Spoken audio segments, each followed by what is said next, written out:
Yunque National Forest is the only tropical forest that is part of the National Forest System. My name is Grisel Gonzalez, and I am the project leader of the research unit at the International Institute of Tropical Forestry, the U.S. Forest Service in Puerto Rico. The rainforest was that of your typical picture in that there's lush green vegetation. So this used to be cover, had a lot of canopy cover. You see now how the canopy is completely gone. So this is quite dramatic because you see the immediate mortality here of the trees. You see the uprooting trees. You see the snap from the top. With this event, the whole island and basically all of the forests have been touched by these hurricanes. It's quite emotional,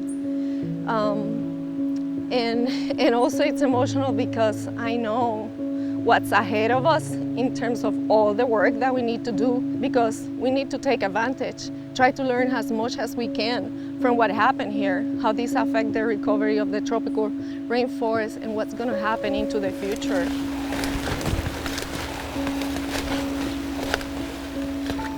Well, it has been amazing of how fast it has come back. We already, after a month, now 2 months, since these events, we see leaves coming up, we see the greening up, we see the forest that it's recovering.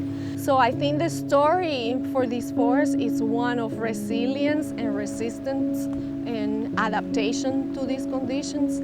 But as these events become stronger or more frequent into the future, we are to see what their effect is going to be on the long-term health of these tropical forests in the Caribbean area.